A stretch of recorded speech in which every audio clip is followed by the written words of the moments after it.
¿Qué tal mis amigos de la ciudad de Nueva York? ¿Qué tal mis amigos del mundo? Qué alegría poder estar con todos ustedes una vez más aquí en Punto de Vista, que cada semana llega a ustedes gracias a esta planta televisiva MNN, con la dirección ejecutiva de Zenaida Méndez, la coproducción de Dulce Mateo, un servidor Carlos Cabrera. Como siempre, les agradezco grandemente que estén ahí con nosotros, que nos sintonicen, que participen, que llamen, que expresen no solamente opiniones acerca de lo que estemos hablando, sino que se sientan libres, que este es su programa de traer cualquier tema que sea de interés para usted, para su familia, para su comunidad, para esta gran ciudad, para el gran arcoíris cultural que es la ciudad de Nueva York o cualquier rincón del mundo donde habite nuestra gente, la gente de la patria grande, de América Latina. Qué bueno que podemos tener este espacio para expresarnos libremente. Y cada semana estamos por todas las compañías de cable aquí en la ciudad de Nueva York. En Time Warner Cable estamos en el canal 34, RCN canal 82, Verizon Fios canal 33. A través del internet, los jueves a las 8 de la noche, mnn.org, haciendo clic en el canal número 1. Y los domingos a las 8 de la mañana estamos en el canal número 4 del internet, mnn.org, haciendo clic en el canal 4, los domingos a las 8 de la mañana. Sin embargo, en Time Warner Cable, los domingos, en el canal 67, RCN canal 85 y Verizon Fios canal 36. En el internet nos puedes encontrar en YouTube, sencillamente Punto de Vista con Carlos Cabrera. Y igualmente a través de Twitter o en Facebook, Punto de Vista NYC. Así que mis amigos, hoy vamos a hablar de diferentes cosas. Tenemos un invitado muy importante que estará hablando con nosotros a través de Skype, porque este programa entrevistamos de cualquier manera, en persona, por teléfono, por Skype. Es el fundador de una importantísima organización del Paso, Texas, llamada Mexicanos en Exilio. Y con él vamos a estar hablando con el abogado Carlos Spector Calderón. Igualmente, vamos a estar hablando de otros temas, sobre todo de un tema muy importante que en el día de ayer sorprendió al pueblo dominicano. El pueblo dominicano está de luto. Murió un hombre de esos hombres, de esa raza inmortal. Un hombre que ofrendó su vida a favor de la patria, un hombre que se sacrificó por la patria, un hombre que contribuyó a formar hombres y mujeres en la Universidad Autónoma de Santo Domingo como catedrático, como el que fundó el Departamento de Educación Física de la Universidad Autónoma de Santo Domingo, pero también un hombre que fundó, que fue el primer director, fundador de lo que se conoce como la Autoridad Metropolitana de Transporte o de Tránsito en República Dominicana, la AMET. Fue el primer jefe de AMET, pero más que eso, la patria le reconoce su sacrificio cuando en los años 70, junto al comandante Francisco Alberto Camaño Deñó, desembarcó por Playas Caracoles y fue él uno de los 3 sobrevivientes de aquel intento de romper con los 12 años macabros del doctor Joaquín Balaguer, de acabar con esa semidictadura de Balaguer que se llevó a tantos jóvenes, que imprimió tanto terror y tantas muertes y tantos apresamientos y tantos exiliados en la República Dominicana. Me refiero a Hanley Herman. Hoy elevamos nuestras plegarias y las condolencias a sus familiares y deseamos de todo corazón, con todo respeto, que descanse en paz ese héroe nuestro que se llama, o se llamó y se va a llamar por el resto de esta vida, porque siempre lo vamos a recordar, Hamlet Herman. Qué pena que al gobierno dominicano ni le va ni le viene. El gobierno dominicano no estuvieron los honores, no estuvieron los días de duelo, como los declaran ellos cuando se trata de la gente de su anillo palaciego. Qué pena que un gobierno esté tan desconectado de las cosas de su pueblo, que no sepan reconocer a uno ni siquiera que fue funcionario de ellos. Porque en el primer gobierno del doctor Leonel Fernández, Hamlet Herman se le encargó ordenar el tránsito en la ciudad capital dominicana y fue funcionario de este gobierno, aunque luego inclusive fue parte del Comité Central del Partido de la Liberación Dominicana, aunque renunció por lo mismo, por principios. Pero cuando uno tiene principios, cuando uno tiene un alto sentido de la moralidad y de la ética y del respeto a la patria y a los ciudadanos, entonces uno no puede ser cómplice de muchas cosas malas que ocurren. Y una vez más, el Partido de la Liberación Dominicana, el gobierno dominicano, el gobierno de este partido, el gobierno de Danilo Medina, sencillamente no se dio por aludido en lo respecto a la muerte de este gran hombre tan productivo para la República Dominicana. Un ingeniero civil de más de 60 años. Contaba con 81 años a la hora de su muerte. Estuvo vinculado a la Universidad Autónoma de Santo Domingo por más de 60 años. De él vamos a estar hablando más adelante y vamos a presentar algunos videos para que entendamos un poco más la importancia de este hombre.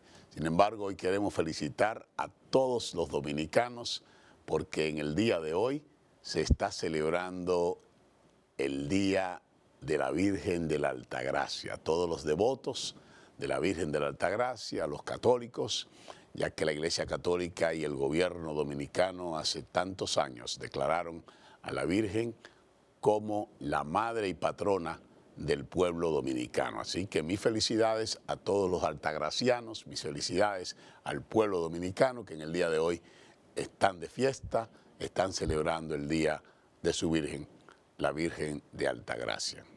Quiera Dios que no solamente celebremos, sino que también busquemos en las enciclopedias, busquemos en el internet, en Google, por qué se celebra el Día de la Altagracia. Vamos a dejarle eso de tarea a ustedes y averiguar, porque no solamente podemos aceptar las cosas, sino averiguar cuándo inició el Día de la Altagracia, por qué se determinó, por qué surgió esta Virgen de Altagracia. Porque igual se llama en México Guadalupe, se llama María, se llama Mercedes, se llama de diferentes maneras. Sin embargo, es la misma Madre de Jesucristo, la Virgen María. Qué bueno que podemos conectarnos culturalmente los pueblos a través de estas cosas que nos unen. Llámese como se llame, es la misma persona y nos une a todos. Nos une a los habitantes de este mundo, de este planeta Tierra, creado por Dios, y al cual el Hijo de María vino a salvar lo que se había perdido. Mis amigos, también quiero recordarle a ustedes que vamos a tener cuidado en el día de mañana, en el día, no mañana, mañana en la noche puede ser, pero el sábado y el domingo se está esperando una tormenta de nieve, a veces cambia, a veces el viento se la lleva a otro lugar. Sin embargo, vamos a estar alerta, vamos a estar preparados. Si usted tiene su casita en las afueras de aquí, de Nueva York, en Queens, en Bronx, donde quiera que hay casitas, si usted tiene que limpiar su nieve, prepárese con su sal, prepárese que posiblemente va a haber nevada. Dicen que de 3 a 7 pulgadas, dicen que puede ser un poco más. Así que es mejor ser precavido que lamentar. Vamos a estar preparados para la nieve, venga o no venga. Creo que últimamente las autoridades de la ciudad de Nueva York se han sobrepreparado con las nieves. Inclusive ahora hubo unos cuantos copos de nieve y hemos visto cómo las calles todas se pusieron blanquitas porque echaron más sal de lo que cayó de nieve. Pero a veces mejor eso, es mejor que estemos preparados para no tener que lamentar como en otras oportunidades ha ocurrido. Vamos nosotros a ser precavidos, vamos a prepararnos para esto, vamos a estar alerta. Qué bueno que es sábado y domingo que se espera y así no va a afectar el desenvolvimiento escolar de los niños, de las escuelas, el trabajo, que a veces se detiene la producción. Hay quienes le pagan, pero hay mucha gente de la nuestra que vive el día a día, que si no trabaja no gana, que si no puede ir al puesto de venta en la calle no va a ganar, que si tiene que salir a vender para una compañía en base a comisión no va a ganar comisión. Así que qué bueno que es fin de semana y vamos a, como dice el refrán, ¿verdad? Al mal tiempo, buena cara. Vamos todos a darle buena cara y buscar una oportunidad para estar en casa, para compartir con los hijos, para divertirnos juntos en familia, sin ponernos en peligro manejando en las carreteras llenas de nieve y sacarle provecho a las cosas según vienen. Así que, mis amigos, en breve vamos a estar entrevistando, como les decía, al abogado Carlos Spector Calderón, que se estará uniendo con nosotros desde la zona del Pacífico, aquí en los Estados Unidos, y con el cual vamos a estar hablando acerca de temas muy importantes para la comunidad mexicana, muy importantes para los temas de inmigración, muy importante para las cosas y los acontecimientos que se están dando hoy por hoy aquí en los Estados Unidos. Sobre todo esta semana ha sido una semana muy importante donde definitivamente la Suprema Corte se ha decidido ya ver el caso que tiene que ver con la orden ejecutiva de Barack Obama sobre DACA o DAPA. Así que, mis amigos, vamos a aprovechar la oportunidad y vamos a darle la bienvenida al abogado Carlos Spector Calderón, que ya está con nosotros a través de Skype. Qué bueno tenerle aquí en Punto de Vista. Carlos es fundador y abogado de la organización Mexicanos en Exilio. Bienvenido aquí a Punto de Vista. Muy buenas tardes, es un placer estar con ustedes desde la frontera aquí en El Paso, Texas. Qué bueno, qué bueno. Así que necesitamos un poco ahí de esas temperaturas que son un poco más nobles para ustedes que las nuestras. Hoy parece que se va a poner peor la situación llegando el sábado y domingo. Ay, sí, sí, sí. Carlos, qué bueno tenerte aquí. Esta es un área, sobre todo donde tenemos este canal, donde habita una gran comunidad mexicana.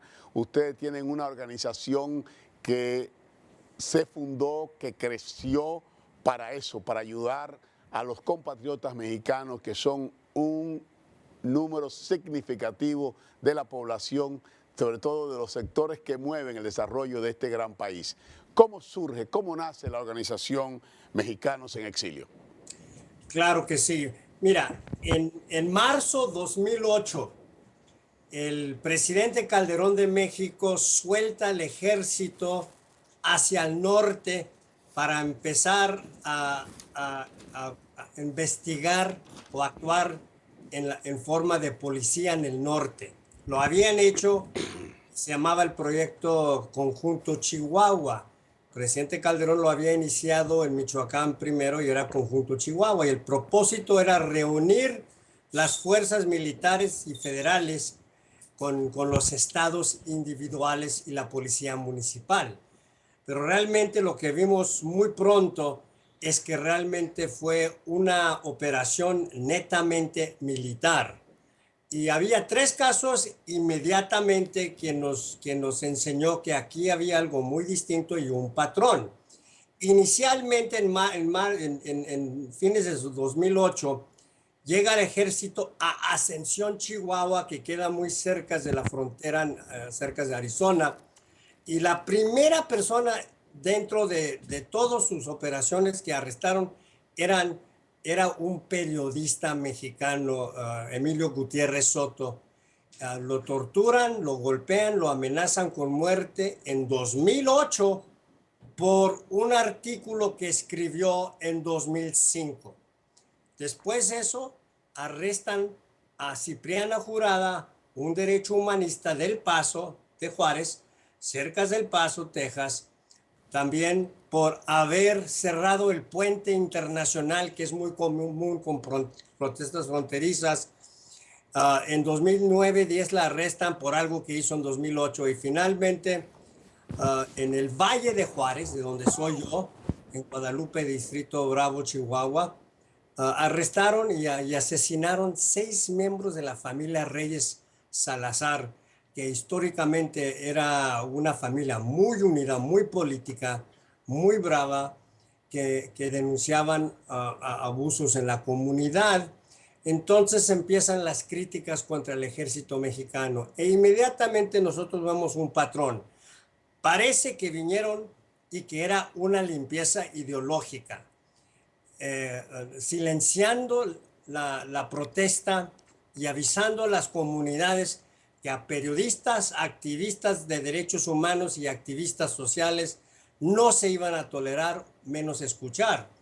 Entonces, después de eso empieza a llegar una ola de personas en 2009-2010, cuando realmente se suelta la violencia en todo México, pero especialmente en Chihuahua, porque la línea y el cartel de Chapo, Sinaloa, realmente todavía estaban peleando fuertemente por el territorio del norte y la frontera. Inmediatamente vimos que no podemos manejar todos los casos de asilo político mexicano. Tenemos que hacer una decisión y empezar a especializar en un sector de la sociedad que le daba posibilidades a la comunidad mexicana, lo cual eran los activistas, los que defendían a la comunidad. Nosotros íbamos a darles la oportunidad de defender a ellos mismos y a sus familias. En otras palabras, entonces, ¿cómo definimos nosotros la misión y los servicios que ofrece la organización Mexicanos en Exilio? Mexicanos en Exilio básicamente es una organización de mexicanos exiliados pidiendo asilo político que han sido, que han tenido familiares desaparecidos o que han sido hostigados o perseguidos por el Estado de México por crítica, por buscar a su mamá y que no pone atención la policía y la mamá empieza a protestar como hizo Marisela Escobedo en Chihuahua, buscando su hija violada y asesinada y descuartizada por su esposo en Chihuahua. Trató de investigar y el Estado la ignoró completamente. Ella empieza a denunciar el cartel como responsable y a fin de cuentas la matan en las puertas del Palacio de Gobierno en Chihuahua. Entonces vienen huyendo todos sus hijos y el propósito nace con la llegada de esa familia y el propósito, había 2 propósitos a la vez. Uno, salvarles la vida, darles papeles y tranquilidad y más importante y el pecado mortal del exiliado de todo el mundo es olvidar su país y no denunciar, porque cuando uno deja...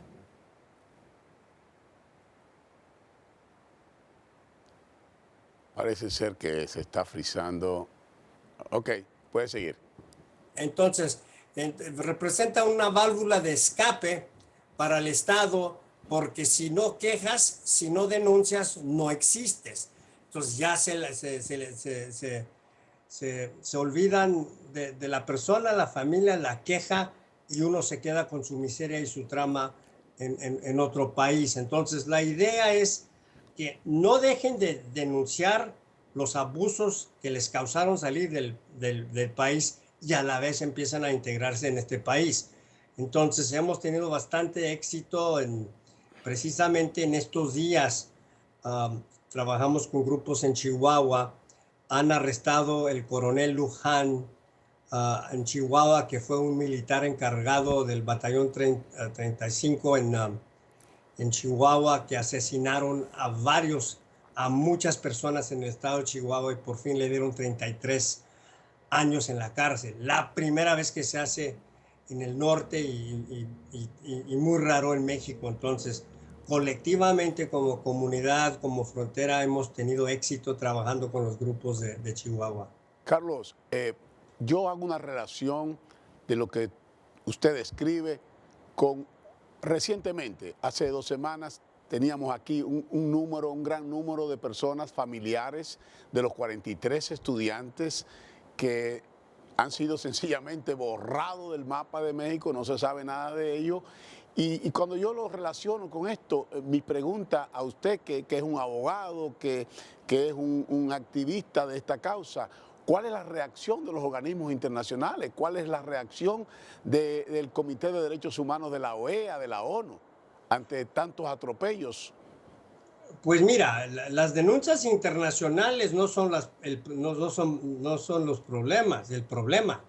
Las denuncias de todos los organismos internacionales han a través de los años, por ya más de 10 años, denunciado rotundamente al Estado de México por indolencia, por impunidad, por corrupción. El problema es el Estado de México, francamente.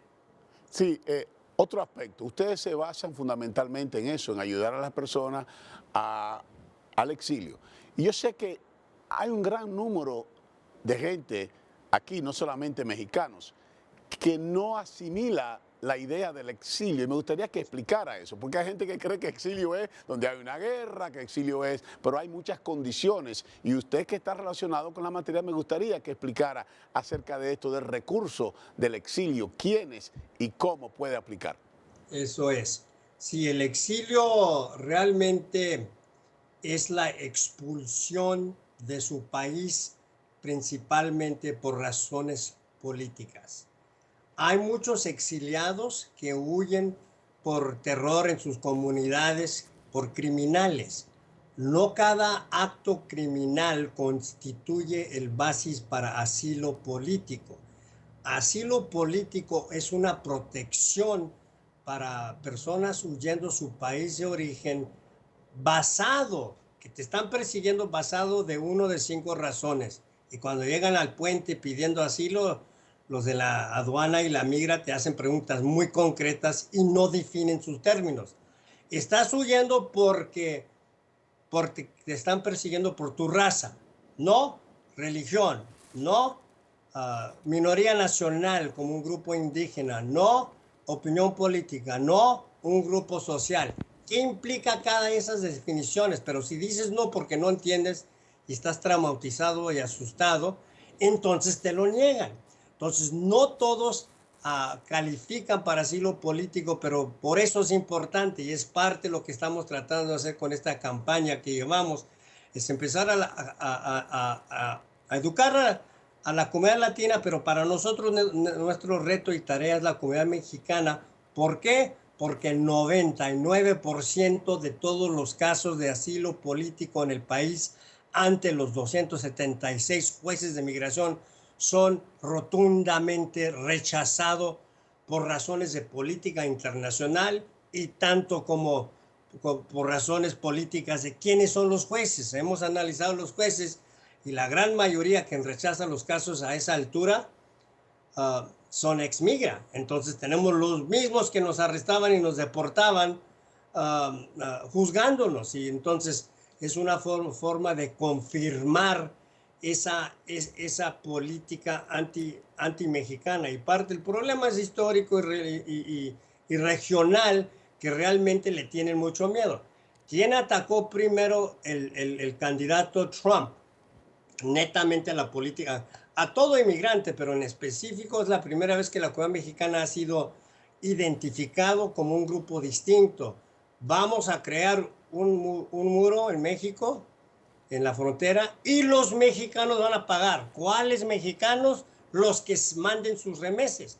Entonces, es algo que la comunidad mexicana se tiene que movilizar, darse cuenta que el asilo político es un remedio, pero realmente tienen que ir con personas que conocen el tema, y parte del asilo político es denunciar en los Estados Unidos. Si uno denuncia no porque quiere asilo político, pero porque quiere cambiar las condiciones en su país.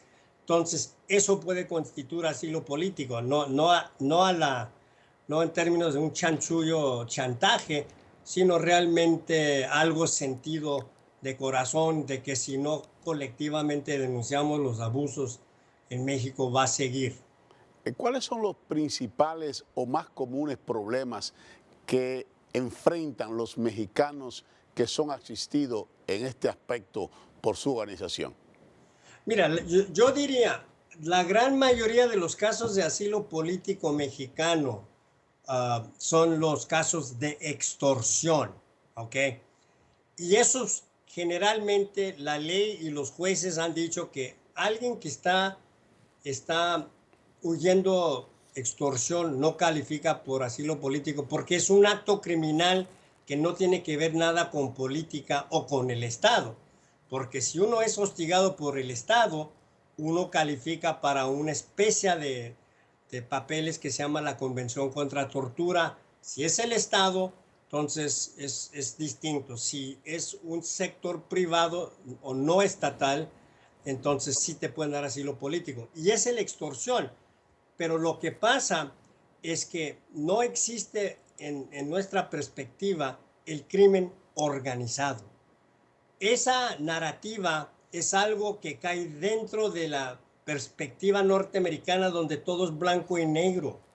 Los buenos, los malos, Batman, Robin, el pingüino, etc. Entonces, no hay nada gris para el norteamericano o Hollywood y estamos entrenados a empezar en esos términos. Entonces, ¿qué nos dan los buenos y los malos en México? Los crímenes organizados y la Policía Federal y el Ejército. Cuando realmente lo que tenemos que entender, y es muy claro para todo el mundo ya, existe el crimen autorizado. Es decir, el crimen organizado no existe sin la complicidad del Estado a nivel municipal, estatal y federal.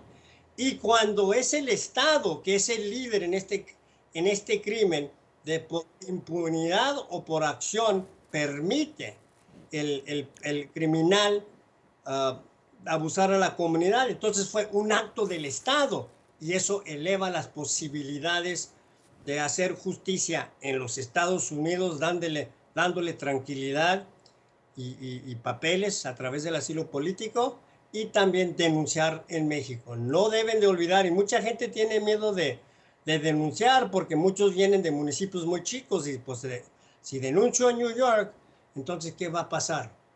Van a ir por mi tía abuela que se quedó en el pueblito. Y francamente, tomando la oportunidad de decir que parte del reto mío a nivel muy personal, además es enseñar un documental del trabajo de nosotros aquí en la frontera con los periodistas, que son los más hostigados, es realmente llegar a conocer la comunidad mexicana en su forma organizada para tener un grupo de mexicanos en New York. New York es una ciudad, la ciudad más importante del mundo y para nosotros muy importante porque podemos protestar enfrente del consulado, el consulado mexicano, tanto como las Naciones Unidas, cuando levantan a gente. Las desapariciones están aumentando drásticamente y realmente no hay solución salvo nosotros. A propósito de Nueva York, Carlos, tengo entendido que estará por aquí, por la ciudad de Nueva York, entre el 25 y el 28 de este mes. ¿Cuál es el propósito de la visita? Sí, señor, es un placer. Sí. Mira, el lunes llego y en la noche estamos invitando al público. En la noche vamos a estar en Migration, el Centro de Estudios de Migración en 60th Street, enseñando el documental que han hecho un director muy importante, Berardo González, ha hecho un documental sobre los periodistas mexicanos pidiendo asilo político. Y yo estoy, y son mis clientes y son casos que hemos ganado.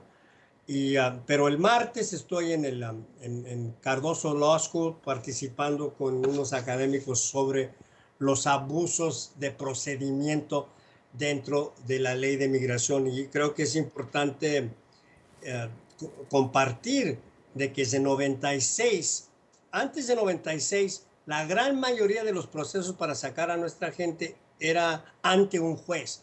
A través de la revolución republicana y también los demócratas antiinmigrantes empezaron a quitar los jueces y ya 50% de todos los procesos no involucra un juez. La migra misma te agarra en la calle y vámonos. ¿Estas actividades serán abiertas al público? ¿Cómo? ¿Estas actividades donde participará aquí en Nueva Claro, York? claro que sí. Especialmente el documental en la 9. El otro es en una escuela de Derecho, en Cardoso Law School. Sí. Es todo el día y creo que es un poquito más especializado, pero donde sí está abierto al público es el documental El Paso, 6 a 8 de la noche en el Center for Migration Studies, 300 Este 60th Street, en el piso 6. El 300 Este de la 60, de la calle 60, en el sexto piso. Esto es un tema muy importante, un documental que se va a estar pasando. Hay una llamada, Carlos, nuestro público siempre participa, así que vamos a darle participación. Claro Adelante, que sí. Bienvenido a Punto de Vista. Sí, buenas. Sí, buenas. Buenas noches, bienvenido a Punto de Vista. Parece ser que hay algún inconveniente con el Skype y la llamada. Sí. De todos modos, Carlos, me gustaría saber también, antes de despedirnos. Sí, adelante, adelante. Lo oímos ya. ¿Ok? Hello. Hello. Secuestrado. Oí la voz por ahí. Pero... Sí, lo estamos oyendo. Hable nada más. Hable. Hermano. Oh, dear. Sí, hable. Ok, parece ser que hay inconveniente con esa llamada. Carlos, hasta ahora, ¿cuál ha sido la reacción o cuál han sido los resultados de los casos de asilo que ustedes han tratado como organización? Pues mira, hemos ganado, tenemos más de 100 casos, hemos ganado 10. Si existe otro abogado en el país que ha ganado 2 casos de asilo político, son muchos, son casos muy, muy difíciles. Pero la diferencia es que la gente que nosotros representamos vienen bravos. Son gente que protestaron en México, que confrontaron los federales y el ejército. Y si no tienen miedo a confrontar al ejército mexicano, menos a la migra. Entonces llegan bravos exigiendo su humanidad y siguen con su opinión política y es muy abierta su protesta. Entonces, por eso los casos son muy fuertes y saben, y nosotros los enseñamos y los aconsejamos de que aún sin papeles todavía tiene voz, tiene derecho y tiene el derecho de... Ok, Carlos, hay otra llamada. Bienvenido a Punto de Vista. Adelante. Sí, buenas. Hello. Bueno. Sí, adelante, adelante. Le estamos escuchando. Puede hablar, hermano. Olvídese del televisor. Apague el televisor, bájelo, solamente hable. ¿Aló? Sí, hable. Adelante. ¿Aló? Bueno. ¿Se escucha? Le estamos escuchando, hermano. Hello. ¿Aló? Sí, hable. Le estamos escuchando perfectamente. ¿Me está escuchando? Sí, seguro. ¿Me está escuchando? Sí, adelante. Adelante. Bueno, mira, que los 43 quieren borrarlo como un número, pero aunque lo borren, no borrarán el dolor del pueblo latinoamericano que está con ellos, y el gobierno sabe quién mató a los 43, que son cómplices del mismo gobierno, porque lo mataron en la vía pública, donde todo el mundo lo veía. Gracias, que Dios bendiga a los 43. Amén, amén. Y que no nos durmamos y sigamos luchando y sigamos protestando y sigamos llamando la atención del gobierno de Estados Unidos, que no puede seguir de paños y manteles con el gobierno de Peña Nieto. Llamar la atención de los organismos internacionales. Hay otra llamada, bienvenido a Punto de Vista, adelante. Se fue ese también. Oiga, finalmente sí quiero decir en relación de esos pobres desaparecidos, es que en el pueblo de donde es mi mamá y donde yo pasaba mis veranos, aquí muy cerca en el Valle de Juárez, de la frontera del Paso, se llama Guadalupe, Distrito Bravo, Chihuahua. Cuando llegó el ejército en 2008 había 10,000 habitantes, ahorita hay 900. Han eliminado 90% de un pueblo. INIPI y PAO. Entonces parte de esta campaña también es dar cuenta que es triste, es muy triste lo que sucedió con los 43 y hay que apoyarlos, pero es un fenómeno nacional en México. Eso es muy común.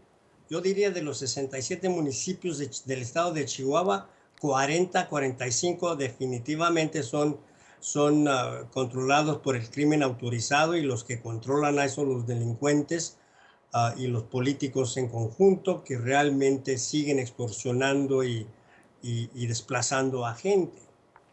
Carlos, recientemente, a partir del 31 de diciembre, la administración Obama, a través del Departamento del Servicio de Inmigración, del ICE, ha desarrollado una serie de redadas y apresamientos y deportaciones de hermanos latinoamericanos, entre ellos muchos mexicanos, en prácticamente todos los estados de Estados Unidos. ¿Cuál es su reacción al respecto?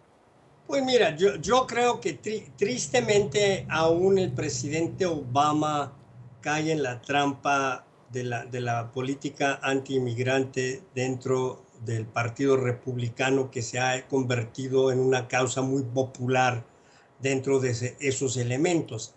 Entonces yo creo que pensaban que atacando un grupo de inmigrantes que ya han sido negados su asilo político, que ya están listos para ser deportados, que nadie se iba a quejar porque realmente ya habían pasado por el proceso administrativo pidiendo asilo. Pero creo que está muy confundido, porque la gran mayoría eran familias, y ellos realmente vienen huyendo otra situación peor realmente que en México, en Centroamérica, porque está tan chico, está tan concentrado.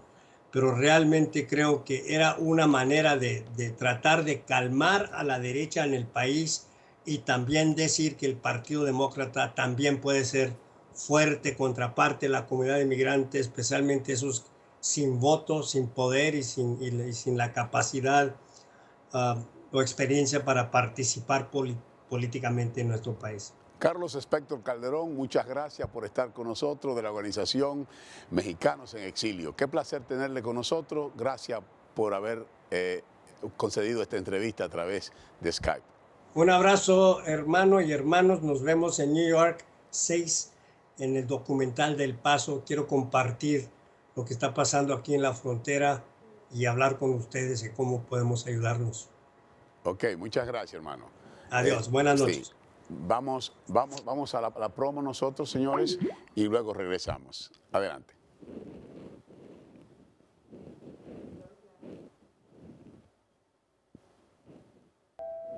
Punto de vista is very important for me. ¿Tú crees que quizá no hay tiempo ya? To empower. No hay tiempo para uno, el primero. Okay. El primero es el que yo te dije. Independent Es la canción. journalism. Communicating without corporate or political control.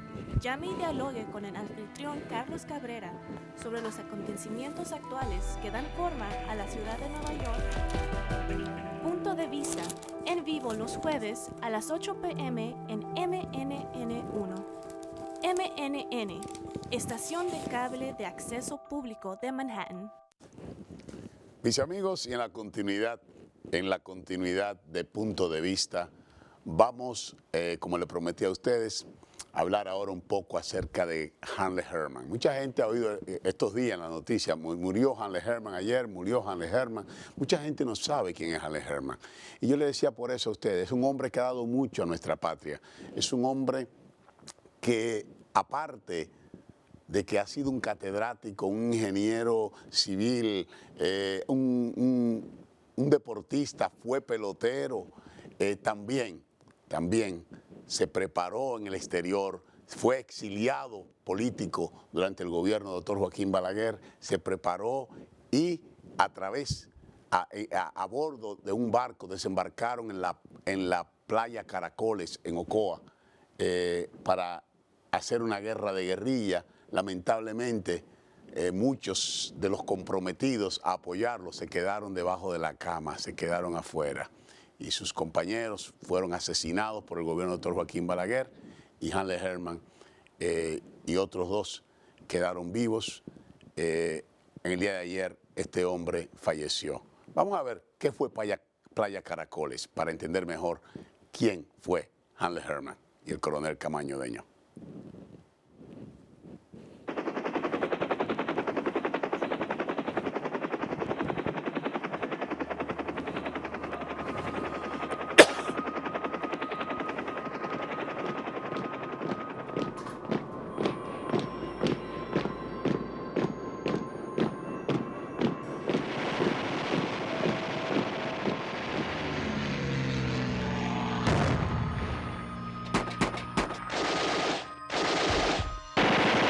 El 3 de febrero de 1973, 9 hombres desembarcaron por una playa del sur del país, con la intención de iniciar un frente guerrillero contra el gobierno de Balaguer.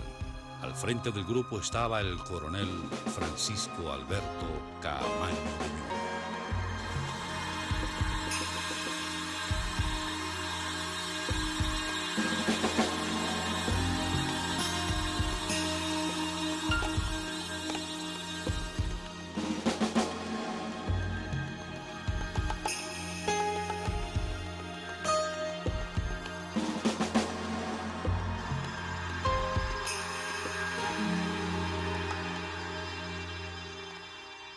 Junto con el anuncio del desembarco guerrillero, el gobierno dio inicio a una ola represiva y a una tenaz persecución contra los principales dirigentes de la oposición, ordenando el cierre de varias emisoras de radio, estableciendo un cerco militar a la Universidad Autónoma y militarizando las principales vías de acceso a la ciudad.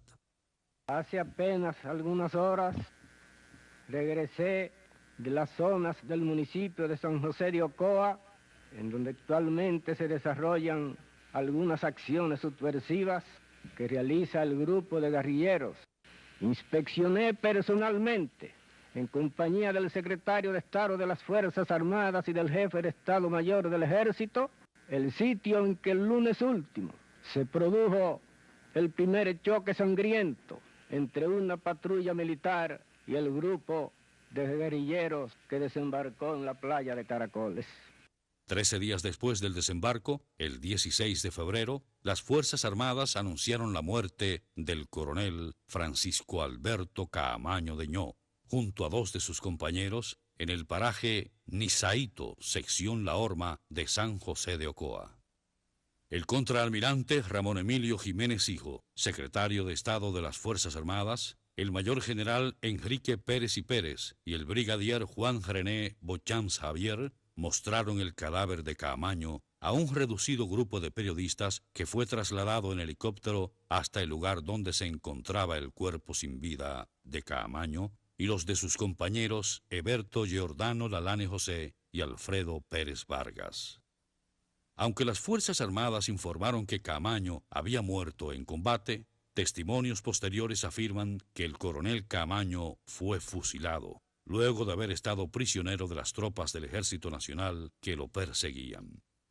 Además de los 2 combatientes caídos junto a él, acompañaron al coronel Caamaño en su proyecto guerrillero Ramón Euclides Holguín Marte, Hanley Herman Pérez, Mario Nelson Galán Durán, Claudio Caamaño, Ramón Payero Ulloa y Toribio Peña Jaques.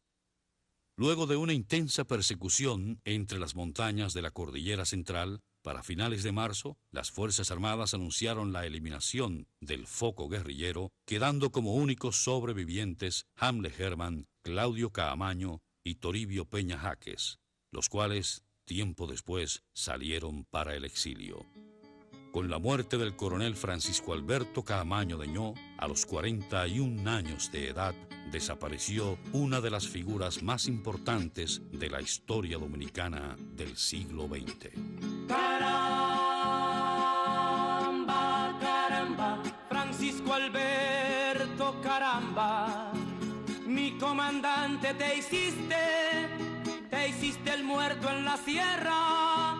Se lo creyeron, qué bueno, Francisco Alberto, caramba. Ellos contaron el cuento, Francisco Alberto, y ellos no lo creyeron, que tú te has ido, no es cierto, tú estás viviendo en el pueblo. Francisco Alberto. Sembraste en las montañas, Francisco Alberto, me alegro. Y engañaste a los de arriba, los generales y el miedo. Francisco Alberto, me alegro. Francisco Alberto, caramba. Francisco Alberto, caramba. Mi comandante te hiciste el muerto en la sierra. Se lo creyeron, qué bueno. Francisco Alberto, caramba. Ellos contaron el cuento, Francisco Alberto, y ellos no lo creyeron, que tú te has ido, no es cierto, tú estás viviendo en el pueblo, Francisco Alberto. Te sembraste en las montañas, Francisco Alberto, me alegro. Y engañaste a los de arriba, los generales y el miedo. Francisco Alberto, me alegro. Francisco Alberto, caramba. Media isla, en la zozobra del luto y de la sangre.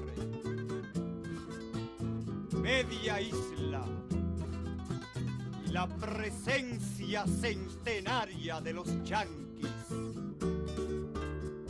Media isla bañada de febrero en caracoles. Francisco Alberto, Peña Jaques, Galán, Claudio, Pérez Vargas, Hamlet, Payero Ulloa, Holguín Marte y Lalane.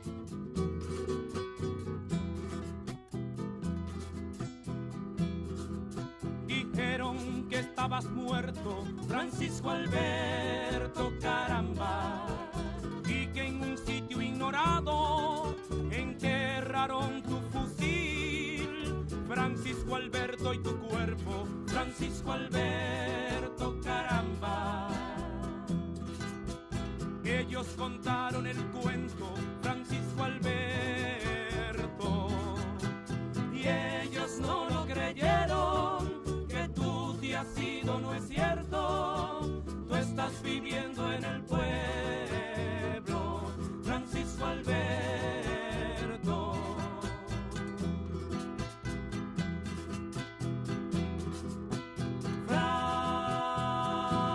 Francisco Alberto, mira tu pueblo, hoy tu gesto es su alimento. Loor a los héroes de abril del 65. Loor a los héroes de Playas Caracoles. Loor a estos hombres que inmolaron su vida para cambiar el estado de cosas en la República Dominicana.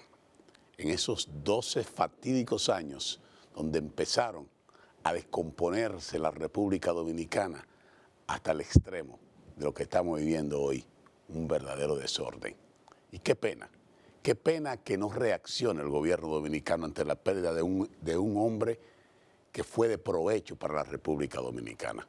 Un hombre que ellos mismos usaron para fundar la AMET, la Policía de Tránsito AMET. Él la fundó, él trató de organizarlo. Y esa fundación de AMET resultó que él se desligara del PLD y que se fuera del PLD.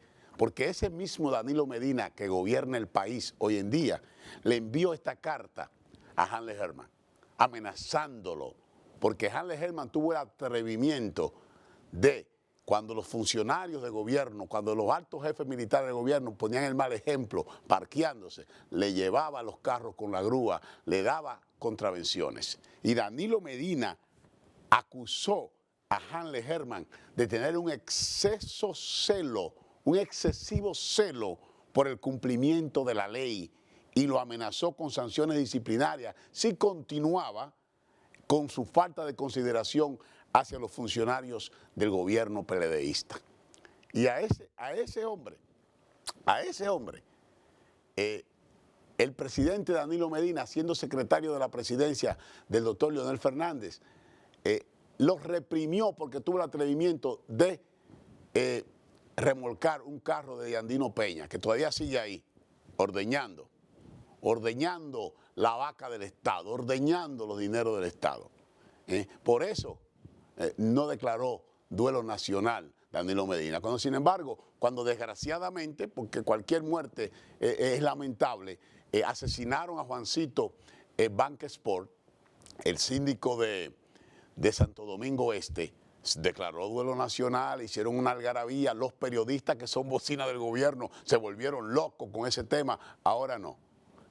Y qué pena que sea así. Solamente faltó de que mandaran al Papa, al Vaticano, a declarar a Juancito Sport como Juancito de los Santos, ¿verdad? Que es Juancito, conocido como Jacinto Banquesport, que es el pionero de todas las bancas en República Dominicana.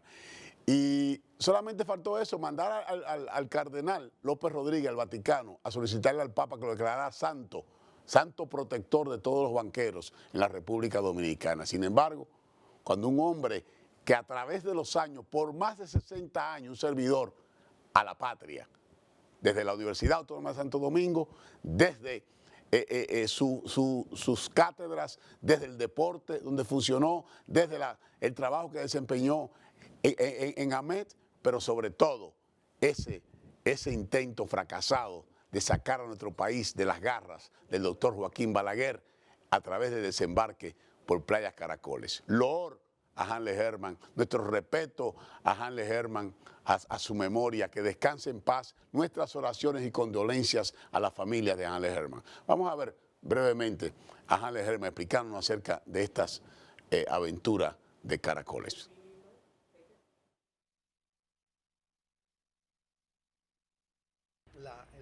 La captura y crimen de Camaño, el asesinato de Camaño, porque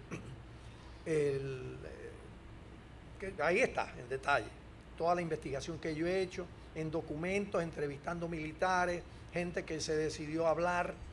Yo escribí un libro con el general Ramiro Matos, que fue el jefe de operaciones contra nosotros, un libro que se llamó El guerrillero y el general. Los 10 libros que yo dije que había escrito sobre Camaño, ese fue uno de ellos. Y después otros militares que han escrito y no han publicado, me facilitaron sus notas y pudimos reconstruir lo siguiente. Nosotros nos caímos en una emboscada la noche del 15 de febrero. Porque acuérdense, hoy es 16 de febrero, estamos conmemorando 40 años de ese asesinato de Camaño. Nosotros caemos en una emboscada y atacamos y anulamos la emboscada y pudimos avanzar. Entonces Camaño decide hacer otra emboscada a un camión que habíamos oído sonar a las 12 de la noche. Y bueno, nos preparamos, hicimos una emboscada como esa que Vecino sabe diseñar, y Risqué, es decir, aniquilación total. Y salimos a las 12:30 de la noche a caminar por las lomas, por un terreno que desconocíamos, y empezamos a caminar. Nosotros éramos capaces de caminar 8 horas consecutivas sin parar, con toda la carga que tuviéramos, y creíamos que nos habíamos alejado mucho de la zona de operaciones en que estábamos.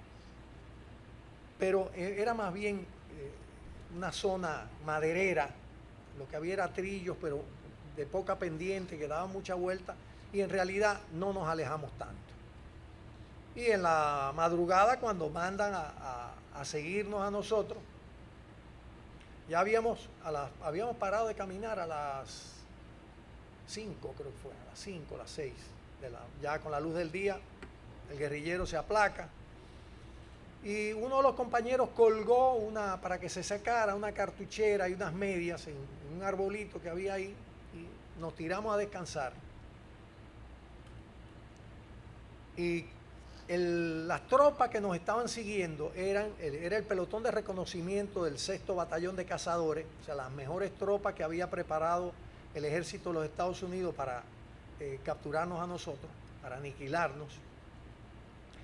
Y ese día tenía comandante nuevo porque el teniente Cabrera no se había sentido bien y lo sustituyeron por el primer teniente Almonte Lluveres, Raúl Almonte Lluveres, quien decide seguir. Tenían buenos rastreadores, no se puede subestimar, habían hecho un grupo de rastreadores muy bueno y nos dieron alcance a eso de las 11 de la mañana, pero claro, vieron la cartuchera, vieron las medias, y espérate aquí.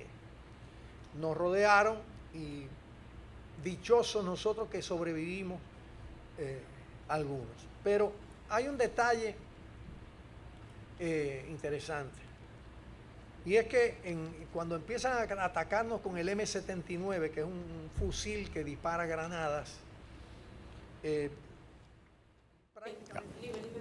Está bien. Ok, amigos televidentes, ese es Hanley Herman. A ese Hanley Herman que estaba hablando ahí, mientras era director de la MET, el primer director de la MET, a ese Danilo Medina le mandó esta carta diciéndole que si seguía con su excesivo celo por el cumplimiento de la ley, podría ser sancionado con medidas disciplinarias. Y si seguía con ese excesivo celo y falta de consideración a los funcionarios del gobierno, puede interpretarse como un irrespeto a los mismos símbolos que le son consustanciales a las altas investiduras y responsabilidades que ellos ostentan y de hecho hasta el mismo Estado dominicano. Si quiere decir que en esa carta Danilo Medina le estaba diciendo a él que los funcionarios PLDistas están por arriba de las leyes, están por arriba de cumplir con las normas como cualquier ciudadano. Muy posiblemente esa sea la razón por la que Danilo Medina no declaró duelo nacional, porque esta gente son prepotentes, porque esta gente sencillamente han secuestrado el Estado dominicano, porque esta gente sencillamente no quieren respetar el orden institucional y constitucional. Mis amigos, solamente nos resta decirle a ustedes gracias por estar con nosotros, gracias por apoyarnos. Será pues hasta la próxima semana cuando nuevamente estaremos con nosotros. MNN hace posible este programa, Zenaida Méndez, la directora ejecutiva, Dulce Mateo, coproductora, yo soy Carlos Cabrera. Hasta entonces.